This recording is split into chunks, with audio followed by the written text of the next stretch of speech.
conseil nommé Joseph, un homme bon et juste qui n'avait pas participé aux décisions et aux actes des autres. Il était d'Arimathée, ville des Juifs, et il attendait le règne de Dieu. Il se rendit chez Pilate et demanda le corps de Jésus. Il le descendit de la croix, l'enveloppa d'un drap et le mit dans un tombeau taillé dans le roc, où personne ne gisait encore. C'était le jour de la préparation et le sabbat allait commencer. Les femmes, elles, celles-là même qui étaient venues de Galilée avec lui, suivirent. Elles virent le tombeau et la manière dont son corps y fut mis, et elles s'en retournèrent pour préparer des aromates et des parfums. Puis, pendant le sabbat, elles observèrent le repos selon le commandement. Soyez toutes et tous, il n'y a qu'un homme en fait, c'est dingue, hein, les bienvenus pour ce culte de Pâques, pour ce temps de fête et de joie. D'où que vous veniez, quel que soit l'état de votre foi, c'est le Seigneur qui vous a invité à partager sa joie. Il vous offre sa paix et son amour. Recevez-les avec reconnaissance. Amen. Et pour ceux qui le peuvent, nous nous levons pour chanter.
Car il est bon et son amour dure toujours. Du fond de la détresse, j'ai appelé le Seigneur au secours. Il m'a répondu, il m'a rendu la liberté. Le Seigneur est pour moi, je n'ai peur de rien. Que me feraient des êtres humains? Le Seigneur est pour moi, il me porte secours. Je regarde la défaite de ceux qui m'en voulaient. Mieux vaut trouver refuge auprès du Seigneur que de compter sur des gens influents. Ma force et mon chant, c'est le Seigneur, il est venu à mon secours. Des cris de joie et de délivrance remplissent les tentes des justes. La main droite du Seigneur agit avec force. La main droite du Seigneur est élevée. La main droite du Seigneur agit avec force. Je ne vais pas mourir, mais je vivrai pour raconter ce que le Seigneur a fait. Je te louerai, Seigneur, car tu m'as répondu. Tu es venu à mon secours. La pierre dont les bâtisseurs ne voulaient pas est maintenant la pierre d'angle. Cela vient du Seigneur. C'est une chose admirable à nos yeux. Ce jour de fête est l'œuvre du Seigneur. Crions notre joie, soyons dans l'allégresse. Que Dieu bénisse celui qui vient au nom du Seigneur. Depuis la maison du Seigneur, nous vous bénissons. Le Seigneur est le seul Dieu. Il nous a éclairés de sa lumière. Formez le cortège, rameau en main, jusqu'aux angles de l'autel. Tu es mon Dieu, je veux te louer. Mon Dieu, je proclamerai ta grandeur. Louez le Seigneur, car il est bon, et son amour dure toujours. Venez le célébrer, son grand amour, venez le chanter. Le Fils de Dieu est venu nous donner la vie. Nous te fêtons, ô roi, car tu nous fais partager ta joie. Et nous offrons ton honneur un chant d'amour, Seigneur. Venez le célébrer, célébrer, célébrer, chanter, célébrer, chanter notre roi. Venez le célébrer, célébrer, célébrer, chanter, célébrer, chanter notre roi. Venez le célébrer, son grand amour, venez le chanter. Le Fils de Dieu est venu donner la vie. Nous te fêtons, ô roi, car tu nous fais partager ta joie. Et nous offrons ton honneur un chant d'amour, Seigneur. Venez le célébrer, célébrer, célébrer, chanter, célébrer, chanter notre roi. Venez le célébrer, célébrer, célébrer, chanter, célébrer, chanter notre roi.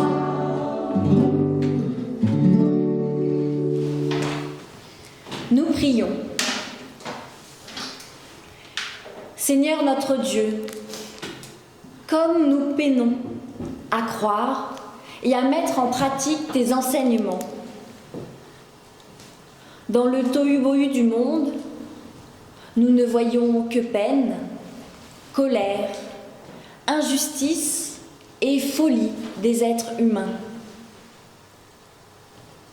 C'est comme si nos yeux n'arrivaient plus à voir tout ce qu'il y a de beau. Les initiatives qui foisonnent partout pour la paix et la solidarité. C'est comme si nos corps étaient paralysés devant l'ampleur de la tâche à accomplir et notre esprit était abattu dans un immobilisme défaitiste. Seigneur, pardonne notre manque de foi.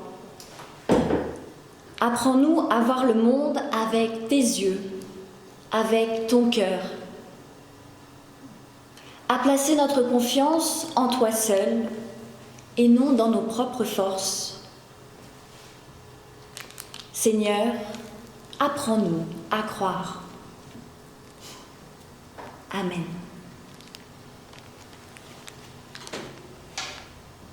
Voici ce qu'il est écrit dans Luc au chapitre 24. Alors il leur ouvrit l'intelligence pour comprendre les Écritures. Et il leur dit : Ainsi, il est écrit que le Christ souffrirait, qu'il se relèverait d'entre les morts le 3e jour et que le changement radical pour le pardon des péchés serait proclamé en son nom à toutes les nations, à commencer par Jérusalem. Vous en êtes témoins. Le Christ est ressuscité. Oui, il est vraiment ressuscité. Par sa mort, par sa résurrection, une brèche de vie s'est ouverte pour nous. Soyez confiants. Laissez-vous changer par l'Esprit de Dieu qui habite en vous. Soyez des témoins de son amour infini pour nous et pour tous les êtres vivants qui habitent ce monde. Alors, la paix et la joie du Christ sera en vous, comme un vêtement blanc resplendissant qui vous habille. Soyons dans la joie et dans la reconnaissance. Acceptons cette résurrection, mais même si elle nous paraît incroyable, illogique, impossible à croire, acceptons-la et laissons-nous transformer par elle. Amen. Et relevés par ce pardon, nous pouvons nous lever pour chanter.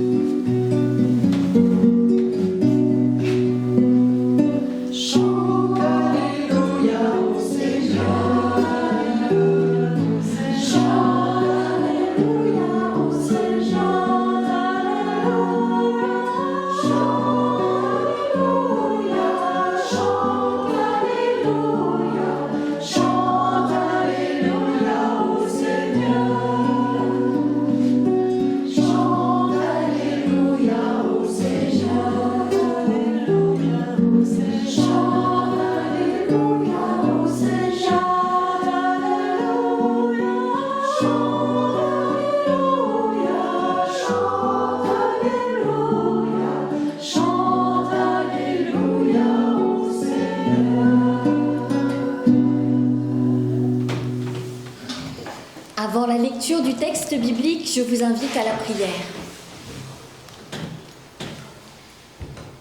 Seigneur notre Dieu, nous voici réunis ce matin, en famille, en communion les uns avec les autres, en communion avec toi.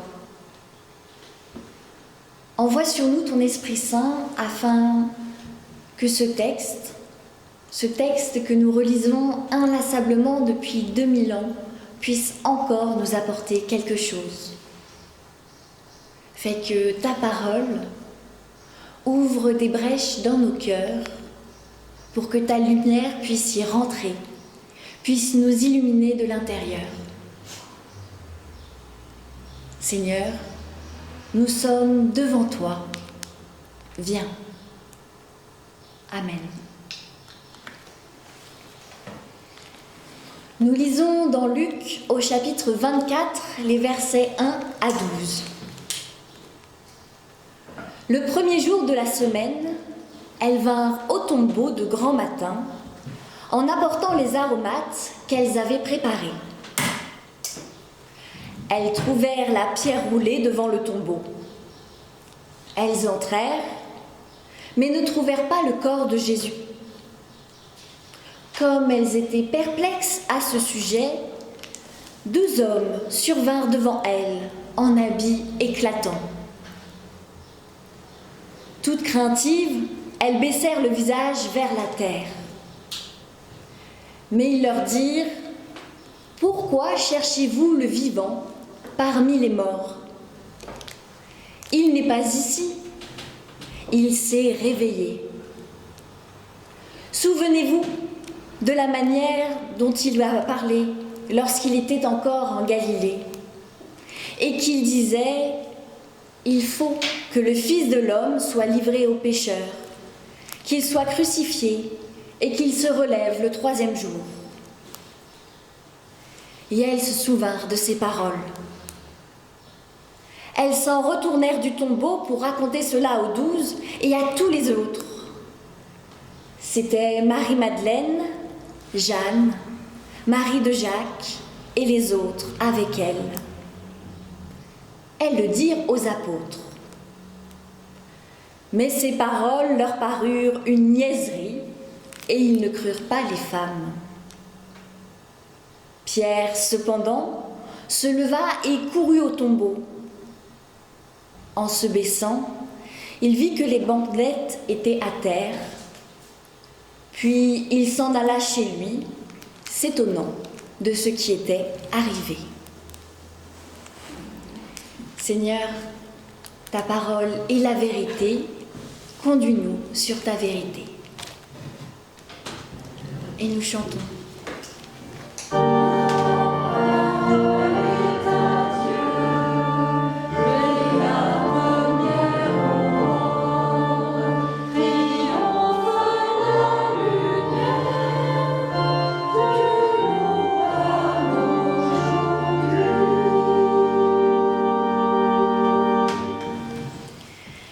S'en retournèrent au tombeau pour raconter tout cela aux 11 et à tous les autres. Mais ces paroles leur parurent une niaiserie et ils ne crurent pas les femmes. En préparant ce culte, je ne pensais pas qu'il y aurait autant de femmes. Je me suis posé la question, de quoi avons-nous besoin pour croire ? Aujourd'hui, nous fêtons la résurrection de Jésus-Christ. Aujourd'hui, ce n'est pas un jour comme les autres. Ce n'est pas un jour comme les autres parce que nous croyons que Jésus est bien ressuscité d'entre les morts. Si nous n'avions pas la foi, ce ne serait qu'un jour ordinaire, ensoleillé, semblable à tous les autres jours. Ce qui rend ce jour extraordinaire, c'est la foi qui nous habite. Seulement, la foi, ça ne vient pas comme ça. Elle peut arriver et puis aussi repartir. Elle peut grandir en nous et parfois diminuer. La foi, c'est quelque chose de très mystérieux. Ça ressemble un peu à une plante en pot. En fonction de nos actions, elle s'épanouit ou se flétrit. Elle est vivante et demande de l'attention quotidienne. Ce matin, je vous propose de réfléchir au mécanisme de notre foi. De quoi avons-nous besoin pour croire ? Et j'irai même un peu plus loin, de quoi avons-nous besoin pour croire de façon collective, ensemble, en Église. Dans le texte de Luc, les femmes vont au tombeau de bon matin pour embaumer le corps de Jésus. Leur espérance est morte avec Jésus. Elles sont tristes, notamment pour 2 raisons. Elles ont perdu un être cher, leur guide, qui était là pour leur montrer qu'un autre chemin de vie était possible. Et avec lui, elles ont sans doute perdu leur foi. Ce petit quelque chose qui les habitait a disparu en même temps que leur maître. Elles se rendent au tombeau, elles se mettent en route pour rendre hommage à Jésus et ainsi pour tourner la page. Voir sa dépouille et réaliser que tout cela est bel et bien fini. Réaliser que c'est bon. Elles peuvent commencer à entamer leur processus de deuil. Voir permet d'assimiler ce qui s'est passé, ce qui se passe. Voir avec nos yeux permet d'intégrer un fait. Les femmes sont en route pour tourner la page. Sauf que le tombeau est vide. C'est l'élément déclencheur. un fait concret, visible, qui retourne la situation initiale. Impossible de faire son deuil s'il n'y a pas de corps, si le tombeau est vide. Les femmes sont perplexes. Elles ne comprennent pas. Les choses ne se passent pas comme elles devraient se passer.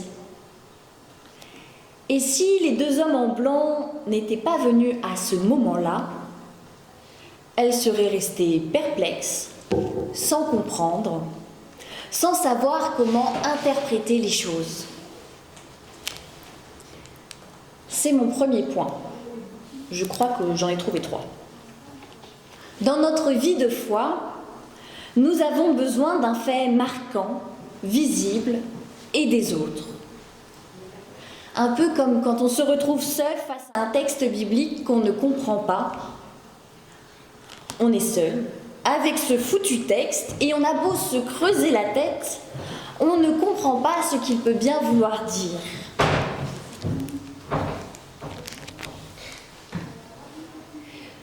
Mais lorsqu'on lit le texte avec les autres, alors on avance. Même si en arrivant, tout le monde avait l'impression de ne rien comprendre. On avance quand même, parce qu'on ne voit pas les mêmes choses, parce que les autres ont peut-être plus de connaissances que nous, ou parce qu'on ose avancer des hypothèses qui nous permettent d'avancer, de réfléchir autrement, d'avoir un autre éclairage. Quand on est bloqué dans notre foi, perplexe, il ne faut surtout pas hésiter à aller en parler en communauté, à nos amis, à notre famille. C'est un peu comme si on rajoutait de l'engrais à notre terre pour nourrir la plante. Les deux hommes en blanc ne disent pas grand-chose aux femmes. Ils leur rappellent seulement ce qu'elles savaient déjà. Souvenez-vous de la manière dont il vous a parlé lorsqu'il était encore en Galilée et qu'il disait « Il faut que le Fils de l'homme soit livré aux pécheurs, qu'il soit crucifié et qu'il se relève le 3e jour. » Des fois, il nous arrive de voir, d'entendre des choses sans vraiment les enregistrer. Parce que sur le coup, ça ne fait pas trop sens pour nous. C'est un peu comme quand on se balade en forêt. On se balade en forêt, mais on ne connaît pas les champignons. Des fois, on les voit, mais souvent on passe à côté sans même les remarquer, ils sont si petits. Et puis un jour, élément déclencheur, on tombe sur un énorme champignon, bien visible, ou alors qui a une couleur particulière. Alors on s'arrête, on s'y intéresse, on se renseigne dans les livres ou sur Internet, où notre grand-mère a pitié de nous et décide de nous former dans l'étude des champignons. Et à la prochaine balade, en forêt, notre œil est devenu attentif. On verra toutes sortes de champignons un peu partout. Les champignons étaient déjà là avant, mais nous n'étions pas formés pour les remarquer. Les deux hommes en blanc ouvrent les yeux des femmes et leur rappellent tout ce qu'elles ont appris aux côtés de Jésus. Dans notre chemin de foi, il nous faut à la fois un fait bien concret et bien visible, un énorme champignon pour nous obliger à nous arrêter sur notre route, à nous poser des questions, et aussi des personnes extérieures pour mettre le doigt sur ce que nous savions, sur ce que nous avions déjà remarqué, mais que nous n'arrivions pas à formuler. C'est mon deuxième point. Dans nos églises, il nous arrive parfois de tourner en rond. Nous parlons la même langue, pensons à peu près de la même façon. si bien que lorsque nous nous retrouvons collectivement confrontés à un problème, nous voilà coincés. Nos yeux ont comme des œillères et nous ne voyons plus les choses dans leur globalité. Échanger avec quelqu'un d'extérieur, un homme en blanc qui ne fait que passer, ouvre des portes. Cela nous oblige à reformuler les choses, peut-être à parler dans une autre langue. Les questions qui nous sont posées nous obligent à voir le problème sous un angle différent. La parole des personnes interrogées a plus de poids car nous sommes sûrs qu'elles ne cherchent pas leur avantage puisqu'elles n'ont rien à y gagner. Parfois, changer d'environnement peut être bénéfique à notre foi. Comme une plante en pot que l'on change de pièce parce qu'elle avait trop de vent ou trop de soleil et qui, à ce moment-là, retrouve de la vigueur en changeant d'environnement. Parfois, il est bon de bouger un peu, de laisser les autres, venus de l'extérieur, nous faire bouger. Les femmes se rappellent. Tous les événements de ces derniers jours prennent un sens nouveau. Jésus ne s'est pas trompé.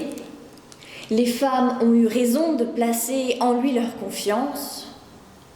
Tout cela faisait partie du plan de Dieu pour sauver toute l'humanité.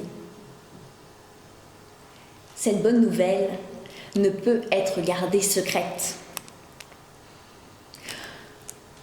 Elles se mettent en route pour aller le dire aux disciples, partager leur joie. Lorsqu'on comprend enfin quelque chose d'important qui nous tient à cœur, on le partage avec nos proches. Les femmes vont donc voir les disciples, mais les choses, encore une fois, ne se passent pas comme prévu. Les disciples ne croient pas les femmes. Et peut-être qu'à ce moment-là, les femmes ont à nouveau douté. Peut-être qu'elles se sont dit qu'elles avaient imaginé ces hommes en blanc, ce tombeau vide, et ce que ces hommes leur avaient dit. Peut-être que ce fut la douche froide. Parfois, c'est plus compliqué de convaincre des proches que des étrangers. C'est mon troisième point. En Église, il nous arrive, sans le vouloir, de refroidir la foi de nos frères et de nos sœurs, un peu comme l'ont fait les disciples. Ce n'est pas intentionnel, c'est juste qu'enfermés dans nos habitudes, nous ne voyons plus l'extraordinaire. C'est juste que se réjouir pour les autres, c'est parfois trop difficile, trop compliqué. Les disciples auraient très bien pu s'abstenir de dire aux femmes qu'elles étaient niaises. Si croire à la résurrection leur permettait de sortir la tête de l'eau, de pouvoir vivre à nouveau, quel mal y avait-il à se réjouir avec elles ? Et puis ces femmes, elles ont suivi Jésus au même titre que les disciples pendant tout son ministère. Alors, pourquoi ne pas les croire ? Elles méritent autant que les autres d'être appelées disciples. Des fois, il nous arrive d'être comme les disciples. Voulant bien faire, nous disons « ne te fais pas trop d'illusions. Tu sais, la vie, les choses, ça fonctionne pas comme ça. Il est très beau ton projet, hein, mais ça va être compliqué à réaliser. » Alors, la petite étincelle de joie s'éteint. Pour rien. Parce que nous ne voulions pas faire l'effort de nous réjouir, de dire « vas-y, fonce, on verra bien ». Ou si tu as besoin d'aide, tu peux compter sur moi. Ou encore, ça ne coûte rien d'essayer, d'y croire. On n'a rien à perdre et tout à y gagner. Alors, on te fait confiance, on te suit. Ces petits mots qui ne coûtent rien, ces petits encouragements, c'est comme un rayon de soleil qui vient réchauffer le cœur de la personne et lui donne de l'énergie. Dans un monde complexe, il est essentiel, en Église, de prendre soin de l'autre afin de faire reculer les nuages, même si ce n'est que temporaire. Ça réchauffe le cœur et ça, on en a tous besoin. Les disciples ont été incapables de faire cela. Mais Pierre est quand même allé vérifier et il est parti dans Luc tout seul, sans personne pour échanger avec lui sur ce mystérieux tombeau vide.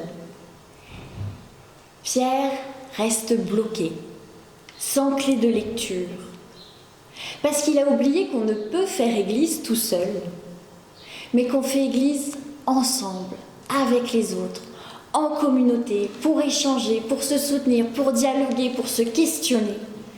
Pierre est parti tout seul au lieu d'emmener avec lui les 10. Il lui a manqué un truc.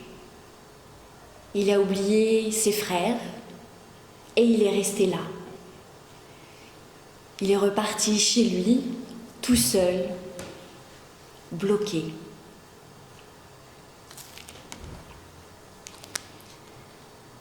De quoi avons-nous besoin pour croire ?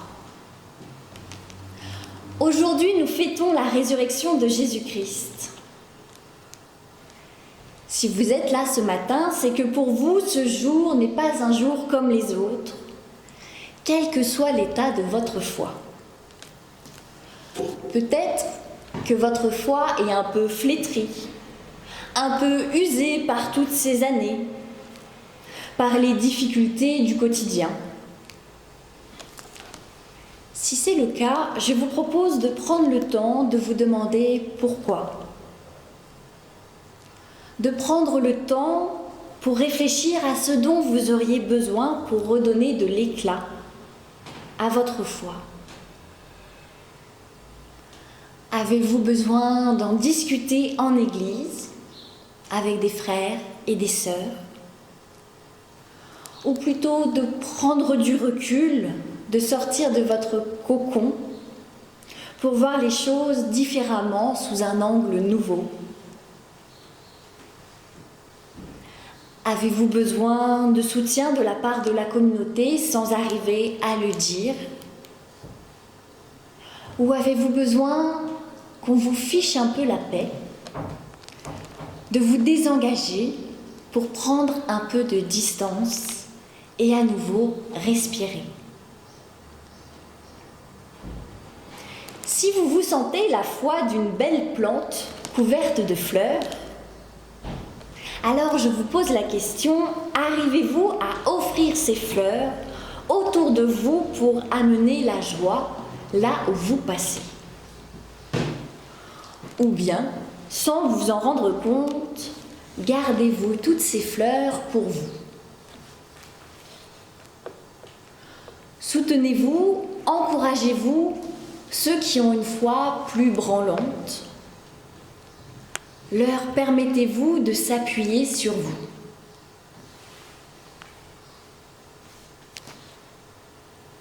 Aujourd'hui, ce n'est pas un jour ordinaire. Jésus-Christ est ressuscité, bien vivant au milieu de nous. Cette bonne nouvelle se reflète-t-elle dans nos actes, sur nos visages et dans nos paroles ? Oui, pour grandir dans la foi, nous avons besoin les uns des autres. Ce qui veut dire que vous avez besoin de moi, mais que moi j'ai besoin de vous. Et qu'ensemble, nous avons besoin de Dieu. Car si vous apportez de la lumière, et moi un peu d'engrais, c'est bien Dieu qui fait pousser notre foi. Que cette Pâque soit pour nous un jour joyeux, rempli de reconnaissance, d'écoute mutuelle et d'amour. Amen.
Je vous invite à la prière d'intercession et ce sera une prière un peu particulière. La semaine dernière, au temple de Grenoble, Marie-Pierre a demandé à chaque personne d'écrire sur un post-it nos plus grandes peurs et ce dont, selon nous, Dieu nous sauve. J'ai récupéré ces post-it. Ils étaient anonymes, ne vous inquiétez pas pour ceux qui étaient là. Et cette prière a été faite avec ces inquiétudes, avec cette certitude en Dieu qui habite les personnes qui ont marqué des choses sur ces post-it. Donc voilà, c'est notre prière vraiment. Et je vous invite à entrer dans cet instant. Seigneur, nous te confions toutes nos peurs et inquiétudes, afin que tu les apaises, que tu nous apportes ton espérance, qui nous donne de la force pour continuer à avancer malgré les difficultés. Nous avons peur de la guerre, qui détruit tant de vies sur terre. Nous avons peur de la maladie, de voir nos corps perdre de leur autonomie et notre esprit perdre de ses facultés. Nous avons peur de la mort, la nôtre ou celle de nos proches. Nous avons peur de finir nos jours seuls et abandonnés. Nous avons peur des conséquences de la pollution, du manque d'eau à venir, du dérèglement climatique qui va impacter notre vie et l'avenir de nos enfants. Nous avons peur de notre immobilisme face à toutes ces crises. Nous avons peur face à notre incapacité à agir devant l'injustice. Nous avons peur de notre indifférence, de notre manque d'ouverture, de notre appétit vorace, de consommation infinie. Viens à notre aide, Seigneur. Apporte la paix dans nos cœurs. Garde notre foi. Envoie sur nous ton esprit afin qu'il nous pousse à agir au quotidien, même si la tâche semble infinie et le combat perdu d'avance. Ne nous permets pas de nous replier sur nous-mêmes et de fermer les yeux. Ouvre nos yeux pour que nous voyions que nous ne sommes pas seuls et qu'ensemble, nous sommes capables, avec ton aide, de faire de grandes choses. Nous croyons fermement que tu nous aimes, que tu nous sauves de nos péchés, de nos erreurs, que tu nous apprends la confiance et le lâcher-prise, que tu nous appelles à aimer en actes et en paroles, chaque jour de notre vie. Oui, nous croyons que tu as fait ce monde pour le bonheur et la vie. Apprends-nous à vivre une foi joyeuse, active et tournée vers les autres. Amen.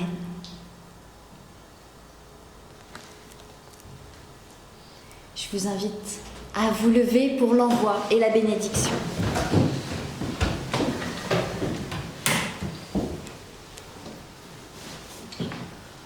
Pourquoi ? Pourquoi cherchez-vous le vivant parmi les morts ? Il n'est pas ici. Il s'est réveillé. Souvenez-vous de quelle manière il vous a parlé lorsqu'il était encore en Galilée et qu'il disait « Il faut que le Fils de l'homme soit livré aux pécheurs, qu'il soit crucifié et qu'il se relève le 3e jour. » Et elle se souvint de ces paroles. Pourquoi cherchez-vous le vivant parmi les morts? Il est vivant. Soyez dans la joie, dans l'amour, soyez vous aussi vivants. Là où sera l'amour, la joie et la vie, vous verrez le Christ. Aiguisez votre cœur et vos yeux afin de le voir partout où vous serez. Ouvrez vos mains et vos oreilles afin de le toucher et de l'entendre. Soyez des témoins, vivez selon la volonté du Christ, soyez ses messagères et messagers. En agissant, une brèche s'ouvrira et un autre monde sera possible. Gardez la foi et ayez confiance. Car le Seigneur vous bénit et vous garde. Le Seigneur fait briller sur vous son visage. Il vous accorde sa grâce. Le Seigneur lève son visage vers vous. Il vous donne sa paix. Allez dans l'amour du Christ. Amen.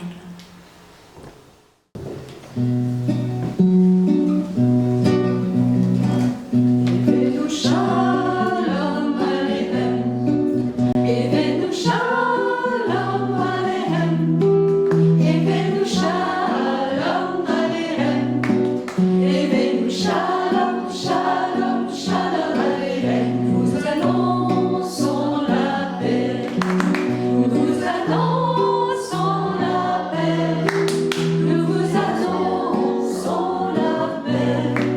Nous vous annonçons la paix en Jésus. Evenu shalom aleichem, Evenu shalom aleichem, Evenu shalom aleichem, Evenu shalom, shalom, shalom aleichem. Nous annonçons la joie, nous vous annonçons la joie, et nous annonçons la joie, nous vous annonçons la joie en Jésus.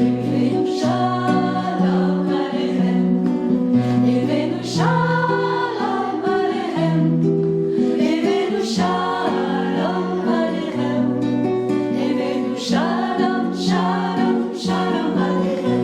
Nous annonçons l'amour, nous vous annonçons l'amour, nous vous annonçons l'amour, nous vous annonçons l'amour en Jésus. Evenu shalom aleichem, Evenu shalom aleichem, Evenu shalom aleichem, Evenu shalom, shalom, shalom aleichem. Nous annonçons la paix, nous vous annonçons la joie, nous vous annonçons l'amour, nous vous annonçons la paix, la joie, l'amour en Jésus. Evenu shalom aleichem, Evenu shalom aleichem, Evenu shalom aleichem, Evenu shalom, shalom, shalom aleichem. Joyeuse Pâques à tout le monde!